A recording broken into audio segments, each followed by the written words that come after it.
ముఖ్యమంత్రి రేవంత్ రెడ్డి గారు మూసీ ప్రక్షాళన గురించి హుటాహుటిన లండన్ వెళ్ళి అక్కడ పరిశీలించి ఇవాళ దాదాపు ఒక 1,20,00,000 దాదాపు 100 కోట్లకు పైగా శాంక్షన్ చేయడం జరిగింది. మరి 100 కోట్ల నిధులు మరి మూసీ నది గురించి ఆయన మాట్లాడతలేడు. మూసీని ప్రక్షాళన చేయడం ఎంత ముఖ్యమో మురికివాడను అభివృద్ధి చేయడం కూడా అంతే ముఖ్యం. హైదరాబాద్ చుట్టూ దాదాపుగా నోటిఫైడ్ 725 స్లమ్స్ ఉన్నాయి. అన్నోటిఫైడ్ 2,000కు పైగా ఉన్నాయి. సో అన్నోటిఫైడ్ నోటిఫైడ్ కలిపితే దాదాపుగా హైదరాబాద్ 1 కోటి మంది జనాభాలో సుమారుగా 35 లక్షల మంది మురికివాడలలోనే ఉంటున్నారు ప్రజలు. వాళ్ళే ఓట్లు వేస్తున్నారు ప్రధానంగా. సో కాబట్టి ఈ మురికివాడల గురించి, వాళ్ళ అభివృద్ధి గురించి, ఇంత భారీ వర్షాలు వస్తున్నప్పుడు మొత్తం ఇబ్బంది పడుతుంది వాళ్ళే. కాబట్టి ఇల్లు లేక అనేక రకాల ఇబ్బందులు ఎదుర్కొంటున్నారు. వాళ్ళ పిల్లలకు చదువు లేదు, సరి అయిన పనులు లేవు, వాళ్ళకు ఉద్యోగాలు లేవు.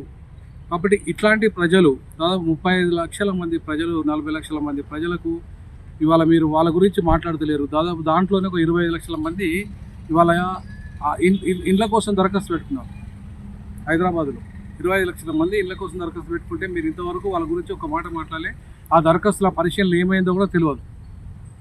రేషన్ కార్డులకు పెట్టుకున్నారు 1 కోటి మంది. దాంట్లో దాదాపుగా 75 లక్షల మంది రేషన్ కార్డులకు హైదరాబాద్లో వీళ్ళు దరఖాస్తు చేసుకున్నారు.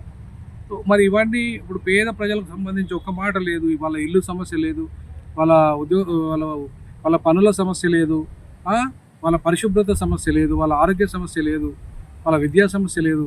అంటే ఇవాళ మొత్తం ఒక్కొక్క కాలువలను బాగు చేసి ఇక్కడ వ్యాపారం చేయడానికి, టూరిజం డెవలప్ చేసుకోవడానికి పనికొచ్చే మూసీ నది ప్రక్షాళన మీకు కావాలి. కానీ ఆ చుట్టూ దాని పక్కన ఉండే ప్రజల గురించి మీరు ఆలోచించకుండా ఎట్లా పోతారు? రేపు ప్రపంచ నగరంగా అభివృద్ధి చెందాలంటే మురికివాడలు లేని నగరంగా ఉండాలి కదా హైదరాబాద్. సో అందుకే నేను హైదరాబాద్ను దేశ 2వ రాజధానిగా చేస్తే దీనికి అభివృద్ధి ఎక్కువ నిధులు వస్తాయి. దానివల్ల మురికివాడలు లేకుండా చేయొచ్చు హైదరాబాద్ను.